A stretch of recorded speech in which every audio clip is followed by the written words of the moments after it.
Yep.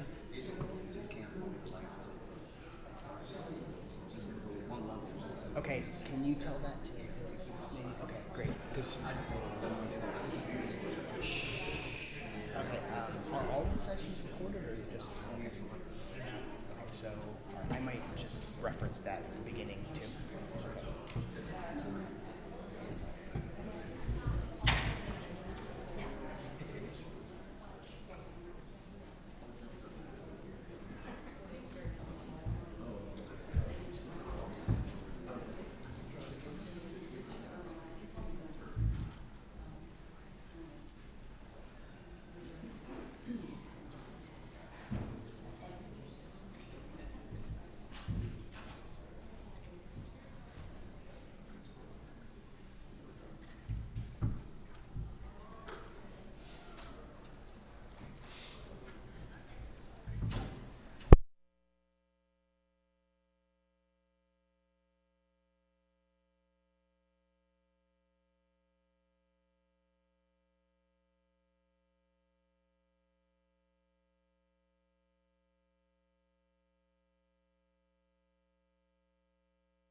Neil Sleevey. Neil completed ops research careers in the Army Reserve and Department of the Army. He provided modeling and analytics support to the Modeling and Simulation Directorate, TRADOC G2. He has a Master of Science degree in Telecommunications from the University of Colorado and a Master of Strategic Studies from the U.S. Army War College. So let's give it up for Mr. Neil Sleevey.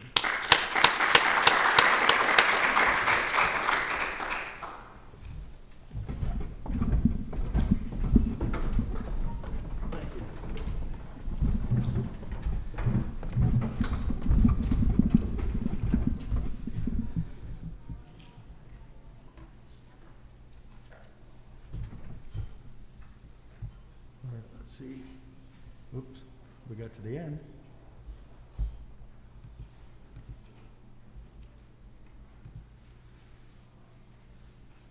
All right, thank you very much, Dr. Stenruth. And everyone, thank you very much for taking the time to attend today. It's a great opportunity to share an exchange in an area that we found to be novel or a kind of an innovative approach. And the requirement that I'm going to discuss is identified in our paper, and it has to do with the Women, Peace, and Security Act of 2017, requiring training for women WPS for U.S. forces that deploy, and for various level commands. It's not just for tactical units, it's for staffs and commands throughout the deployments. So here's the agenda of what it is I'll be talking about. We've got a little ground to cover, but I'm confident we'll get through it and be able to give you kind of an idea of what was in the paper and perhaps pique some interest to go ahead and read the paper to pick up any deeper points that I might just gloss over. And as was mentioned, there will be 5 minutes at the end of this. So if you'll remember kind of what page number or whatever it is, during the Q&A at the end, I will be glad to answer any questions to suit your particular needs or things that you may not have picked up. So we'll start by looking at the Department of Defense WPS Strategic Framework and Implementation Plan. This plan came out in 2020. It was very specific guidance to the U.S. forces, U.S. commands. It applies not just to those deploying overseas. It applies generally to a framework throughout the DoD and our services and joint units to be able to address the problem of ensuring that gender considerations are part of our day-to-day life. By that I mean our planning, our training, our operations throughout the actions that we take. You'll notice in here I'm focused in this paper on Objective 1.2, which discusses relevant DoD policies, training, education, operations, resource planning, and exercises. So that's a pretty wide berth there of applications and areas for implementing your WPS programs. So the DoD Strategic Framework for WPS, as I mentioned, was signed into law by President Trump in 2017. It stems, though, from UN efforts sometime before this. This didn't just happen overnight. There were many years of the UN, and there was a Security Council Resolution 1325 prior to this, and it basically came. Many of the points are identical. They're just generally relevant to an understanding of WPS. So the idea here in our paper and in this presentation is to use models and simulations for gender considerations in ways that haven't been used before, specifically to answer the male on training Training is, by law, it's required for joint DoD forces, especially those going overseas. So in military operations and in planning. So there's a couple terms I'd like to kind of get out in the open. First off, a major command, a very strategic, large command. I would say like a four-star command or higher. Typically will have a GenAd, a gender advisor. And the responsibilities for the gender advisor are shown here on the slide. I would say that the main area, if you looked at it, I mean, after we've looked at it and analyzed it, is in this integrating gender perspective in all force training, gender perspective being considered, gender considerations being a part of the way you design exercises, the way you execute training, the way you run operations, in your pre-planning and in your post-assessments. I would say the gender advisor, what's not stated here explicitly, but we've kind of learned in the research on how this should go and where the main responsibilities are driving gender analysis. That is, Mr. Melcape was mentioned on the opening slide. Myself, we had both worked very closely with the Operational Environment Lab at Fort Leavenworth, Kansas. And the OE, the operational environment, is the number one. If you go to Joint Pub 3.0, it is the number one driver for joint operations, is to understand and visualize the operational environment. And that understanding and visualizing of the operational environment in the WPS framework is essentially it's gender analysis. What is the role of gender?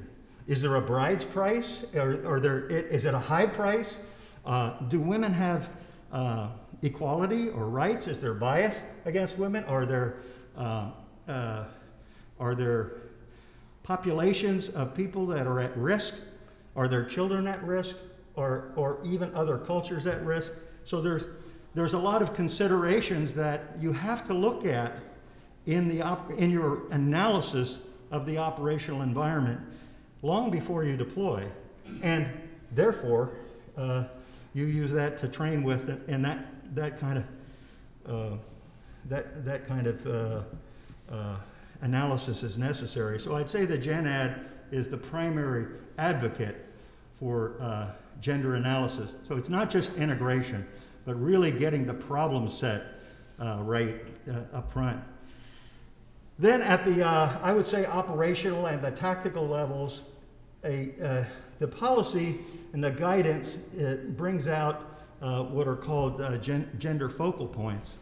And maybe some of you have served in that role and could probably speak on this better than me, but by doctrine or by the policy, the gender focal points tend to be functional experts in certain areas. And these in the policy that are illuminated are tend toward civil affairs, information operations, and security operations, plans, etc. So the gender focal point will help coach, advise, guide the commander to make special looks in those areas of planning to take into consideration the status of women and children, their situation, what their needs may be, and how U.S. operations may make them an enemy or a friend, or make them less compliant or more compliant. And we're going to see in this how this makes a difference, and in ways that we hadn't seen before. So the gender focal point is the most likely advocate for civil affairs, IO, mill, and some of the other operations. The modeling effort we wanted to take a look at multiple scenarios in different places on Earth and different levels of intensity. So if you follow the competition continuum in Joint Data Note 119, basically it's from competition through crisis and into conflict, and then a return to some kind of normalcy after that. So we needed a model, and SCR 1325 also talks to this. You need to be able to look across what's called the PMESI domain. We needed a model that would broadly be able to look across not just information or infrastructure or just the political landscape, but also the integrated effects of all of these. And so our approach was to use the model developed by JPL, Caltech, Jet Propulsion Lab, and it had already been used extensively in Army exercises and warfighting exercise in real-world ops. Almost every COCOM we have provided studies and analysis with, but never with gender as a variable, never with gender specifically being looked at from top to bottom in any of the inputs, much less any of the outputs. So that was what was unique here. And so this deterministic model that we picked was called Athena. It's a government rights little laptop model. We're not pitching it, but if any of you are interested in it, if you're a defense contractor or military or US government, you can get in touch with Mel Cape here. He's the director of the lab, and he can help transfer a capability to you for doing your own simulations. Athena again had that broadest reach, so that's why we chose it. All right, our run design was basically to run two alternatives, and you'll see them on the left on this slide. You've got a rise to conflict, which is a baseline. So that is if you pick a place on Earth that we're not in a fight, but we're being contested by an adversary, or that adversary is trying to build influence at our expense, or maybe multiple adversaries, where one adversary, I won't name them, just trashes us, just tries to beat us down to make us look bad. Another adversary, I won't mention them, they don't say a thing about us. They're just making themselves look good. And both of these work on influence, influencing the host nation partner, influencing their population, influencing them in ways that don't really play out very well for their future. And so that's our very typical base run. It's a base case, run it out for the competition, crisis, conflict. You can zoom in on a particular phase or look at them all. The other alternative was to look at those same scenarios, same place, same situation, same situation that was in the base case from a threat perspective, but this time look at things in the context of gender perspective. So, and we wanted to zoom in on that even closer. So do we mean, let's look at gender balancing, where we might have more gender equity in our forces. Does that make any difference? Would it make any difference in some areas versus others? And so what does that look like? That looks like our civil affairs forces or our security forces doing civil population control, etc. Maybe having a more balanced representation across gender or culture, as opposed to one culture versus another. So balancing was an excursion off of this to run against the base case. Intelligence was a very specific one. Remember that the DoD policy had already told us that there's, in the policy, that there's traction with intel and civil affairs, civ mil operations, and security. We wanted to get into that a little bit more on what that meant on the intel side. And it's quite clear in the DoD policy and in the UN Security Council resolution, and we found it to be this way in the model, is that, look, wherever you go, just generally, 75% of the population are made up of people that we don't historically look at or even consider. They're children and they're women.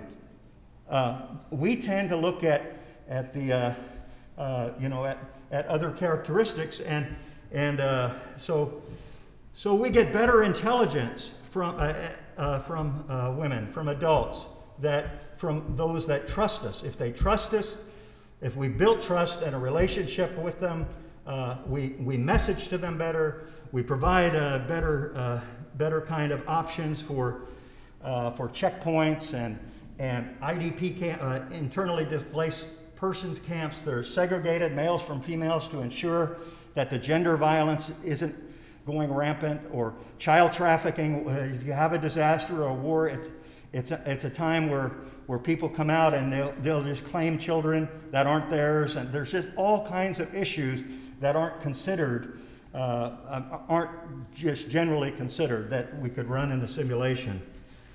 And logistics, I'll talk about that in one of the examples next. So these are some of the courses of action that we looked at, and information ops, where the messaging is created by women, the message is created for women, and it's delivered by means that women can reach. So if it's leaflets to women that can't read, then so it's not just the message, and it's not just resonating, the resonation, or what we call basically the taking in of the message and accepting it, but it's also the delivery means. And in one of our examples that we had, we set up gender balance against the base case, and we ran a base case, a very fair base case, where we ran I/O messaging to counter the adversary in the area. And then when they came in with fake news or one thing or another, we were able to come in very quickly and refute it authoritatively and that kind of thing. But still, gender balance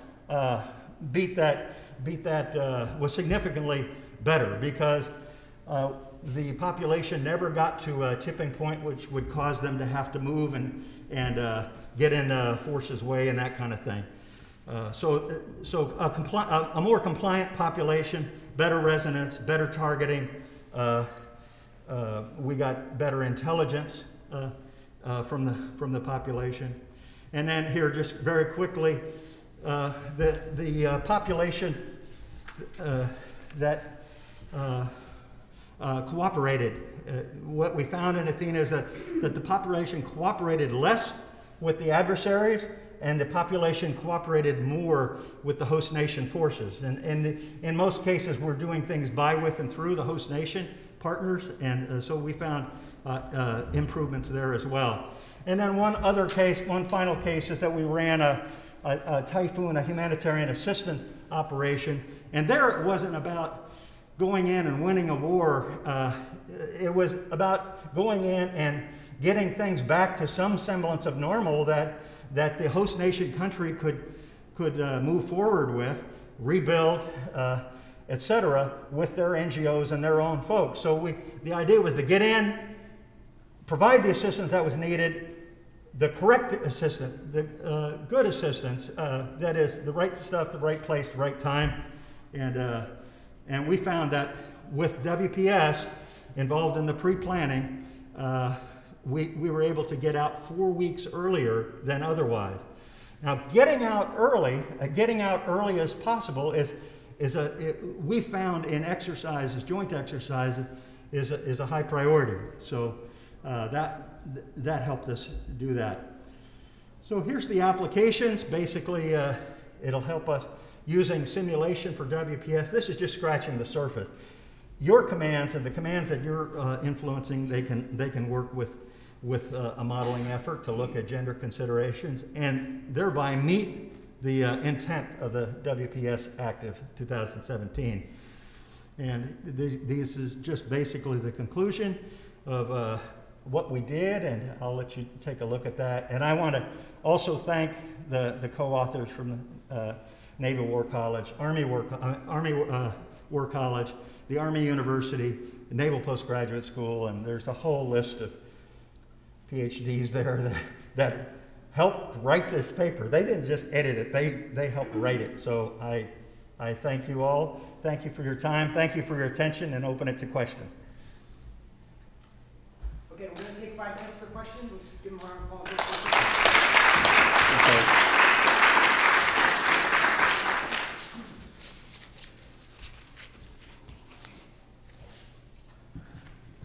Yes.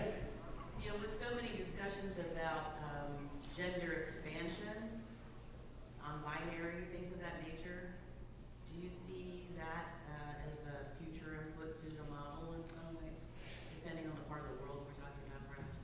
Yeah, that's a good question. So,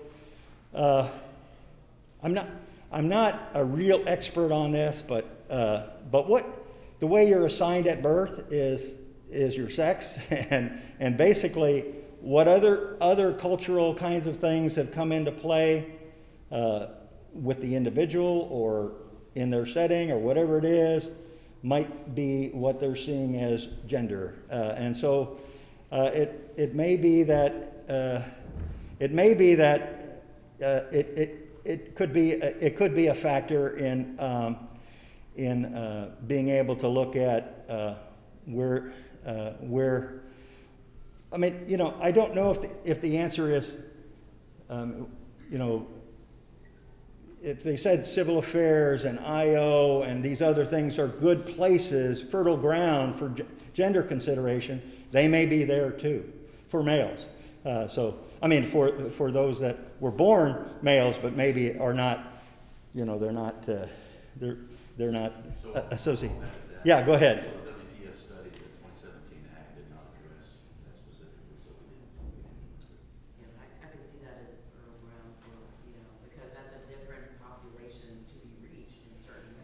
Yeah. It's not going to be as straightforward as what? Yeah, and you know, and the other thing, the important thing that I kept seeing in the 1325 was gender is not women. All right, this is about doing analysis both ways on, you know, being able, because there may be things that you're doing that you know have to be looked at either way. So, any other questions? Yes. Yeah, I'm from the NATO e-learning team, and we do a lot for gender. So we've created an e-learning course on improving operational effectiveness by integrating the gender perspective, gender focal point training, and so on. We're working closely with the Nordic Center for Gender and Military Operations. So my question would be, have you been working with them? Because if the main focus is to increase operational effectiveness, most likely that's going to happen in a multinational environment. Kind of in every NATO operation there's a gender advisor, and I know that they are really interested in having simulations, analysis tools, and so on, and I think that would be a great partner. Yeah, that's a very good point, and they're actually, I would say North Central Europe, North Europe, Western Europe is maybe I mean, many of their countries are strong partners with us, and we would need to look at these in both contexts. You know, just all our alliance partners and those that we work with. I mean, gender is a consideration, and again, it's not just on the host nation civilian population. It's also the warfighters themselves. I mean, you know, there are situations where this country's soldiers can be living over in this area, and this country's soldiers are over in this area, and there can be opportunities for bad things to happen if you don't bring gender considerations into your basing plan, your housing plan, your food distribution, etc. But yeah, it's a very important, and I think most of it, I mean, I finished a few exercises both in Europe and in Southeast Asian scenarios, and worked with some foreign partner countries, and they're onto this. It just, you know, this is something that is they see as generally very important to include in our training, collaborative multinational training. Any other questions? I think that's time. Thank you very much. Okay. Okay, so we will reconvene with our next session at sharply at 11 o'clock. So if anybody needs to quickly run out, we'll run back after about 3.5 minutes. Okay, fine.